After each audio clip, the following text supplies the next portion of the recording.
महालक्ष्मी व्रत की शुरुआत राधाष्टमी से शुरू होती है और 16वें दिन इस व्रत का समापन किया जाता है। महालक्ष्मी व्रत भाद्रपद के शुक्ल पक्ष की अष्टमी तिथि के साथ शुरू हो जाता है।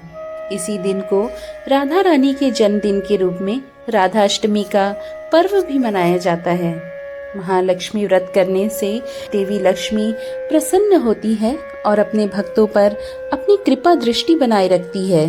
पूजा अर्चना के साथ ही इस दिन महालक्ष्मी व्रत कथा का भी पाठ करना चाहिए। तो आइए हम भी इससे जुड़ी कुछ कथाओं का श्रवण करते हैं।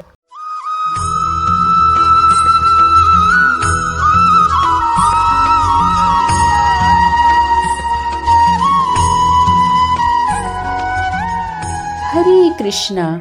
काफी समय पुरानी बात है। एक गांव था जिसमें एक गरीब ब्राह्मण रहता था। वह भगवान विष्णु का परम भक्त था। वह नियमित रूप से श्री विष्णु की पूजा करता।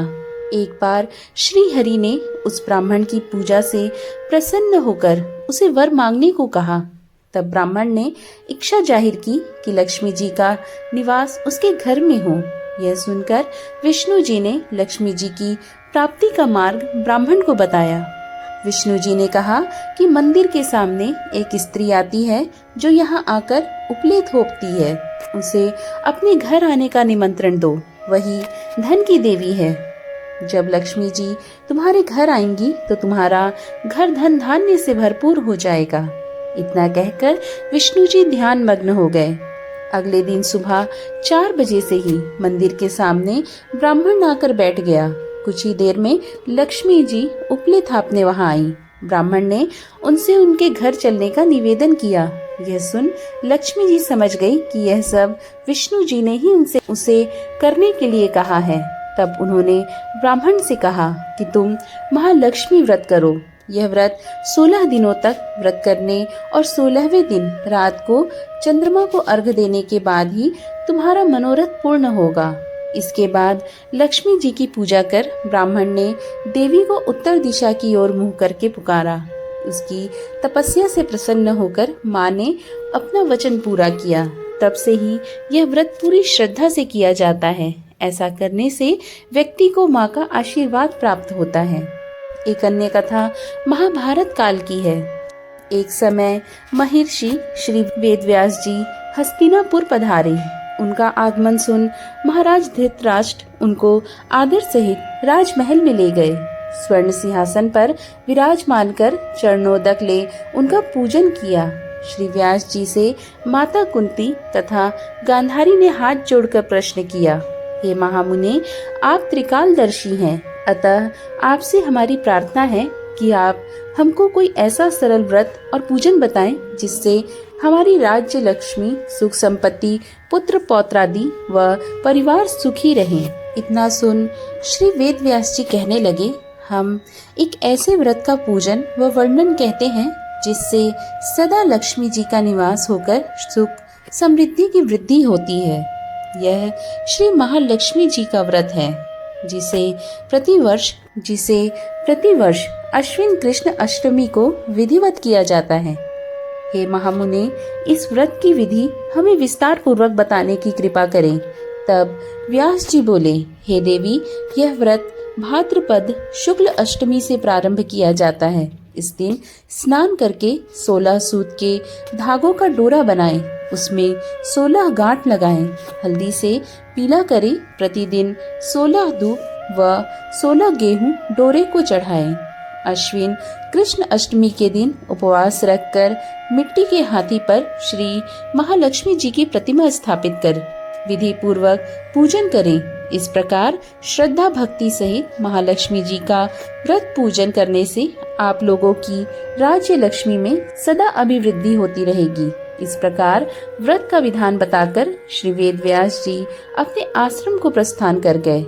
इधर समय अनुसार भाद्रपद शुक्ल अष्टमी से गांधारी और कुंती अपने अपने महलों में नगर की स्त्रियों सहित व्रत का आरंभ करने लगी। इस प्रकार 15 दिन बीत गए। 16वें दिन अश्विन कृष्ण अष्टमी के दिन गांधारी ने नगर की सभी प्रतिष्ठित महिलाओं को पूजन के लिए आमंत्रित किया। माता कुंती के यहाँ कोई भी महिला पूजन के लिए नहीं गई। साथ ही माता कुंती को भी गांधारी ने नहीं बुलवाया। ऐसा करने से माता कुंती ने अपना बड़ा अपमान समझा।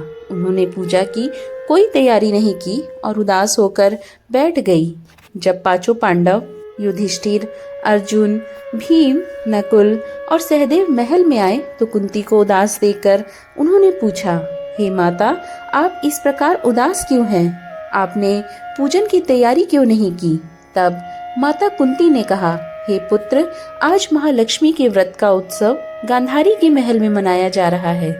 उन्होंने नगर की समस्त महिलाओं को बुला लिया और उसके 100 पुत्रों ने मिट्टी का एक विशाल हाथी बनाया, जिस कारण सभी महिलाएं उस बड़े हाथी का पूजन करने के लिए गांधारी के यहाँ चली गई, लेकिन मेरे यहाँ नहीं आई। यह सुनकर अर्जुन ने कहा, हे माता, आप पूजन की तैयारी करें और नगर में बुलावा लगवा दे कि हमारे यहाँ स्वर्ग के ऐरावत हाथी की पूजा होगी। इधर माता कुंती ने नगर में ढिंढोरा पिटवा दिया और पूजा की विशाल तैयारी होने लगी। उधर अर्जुन ने बाण के द्वारा स्वर्ग से ऐरावत हाथी को बुला लिया। इधर सारे नगर में शोर मच गया कि कुंती के महल में स्वर्ग से इंद्र का ऐरावत हाथी पृथ्वी पर उतरकर पूजा जाएगा। समाचार को सुनकर नगर की सभी नर नारी, बालक और वृद्धों की भीड़ एकत्र हो गई। उधर गांधारी के महल में हलचल मच गई। वहां एकत्र हुई सभी महिलाएं अपनी अपनी थालियां लेकर कुंती के महल की ओर आने लगी।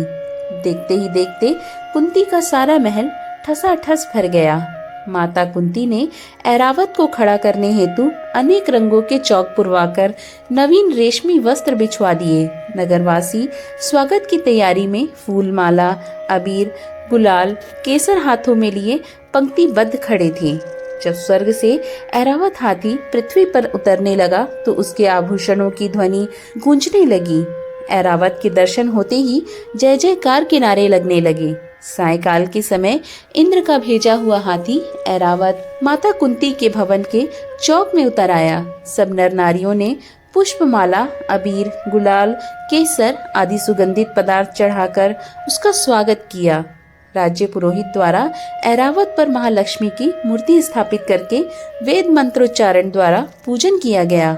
नगरवासियों ने भी महालक्ष्मी पूजन किया।